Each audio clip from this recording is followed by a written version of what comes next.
First, I just want to start by saying, if you guys didn't watch my YouTube video, my name is Alana McDaniel. I'm going to be talking about data privacy today, and these are rhetorical questions, so please don't feel the need to raise your hand.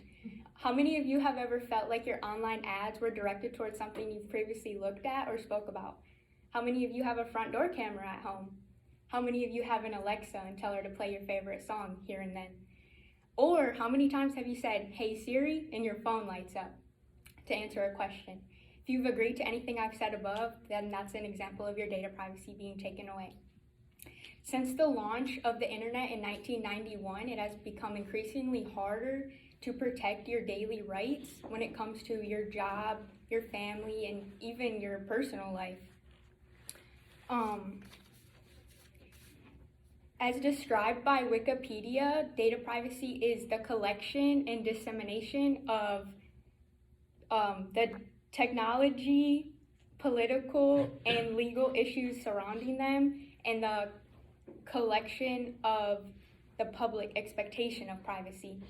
In simpler terms, that really just means who you allow access to have to your data privacy and how they use it. To use the internet safely, keep your personal information professional and limited. Don't overshare. Try to keep things limited when you're on online websites.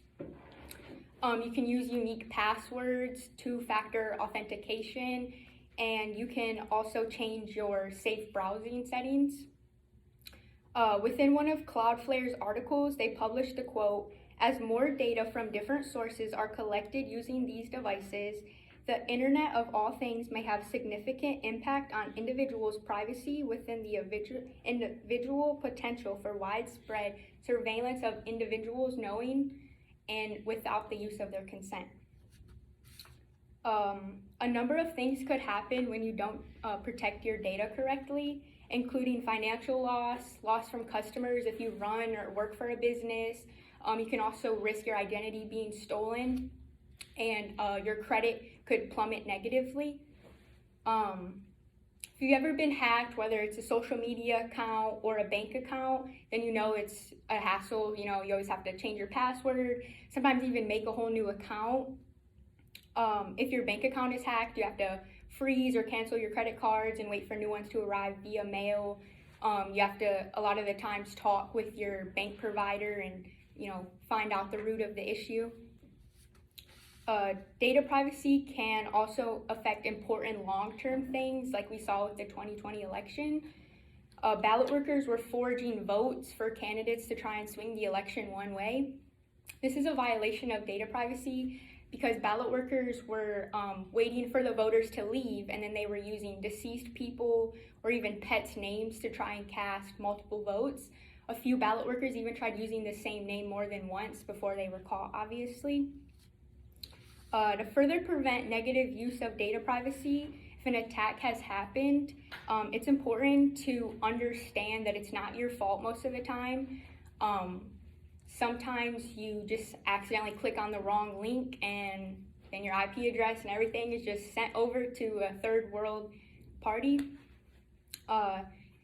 You can first start by calling your internet provider, your credit card provider, any social media influencers you may know that's also gone through this. And after a data breach has occurred, there's a never-ending list of steps to take for your protection. You can immediately change your password. That's step number one. It's also recommended that if you have previously had an attack happen, that you change your password every couple of months, just to ensure that it's never going to happen again. It's also very smart to never use personal information or names in any of your passwords or usernames.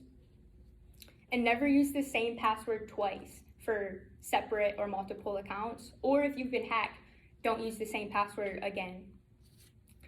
Today we went over what data privacy is and how to use it effectively, what happens when you don't take data privacy seriously, and what future steps can be taken after a data privacy breach. Hope this information does you well in the future. Thank you.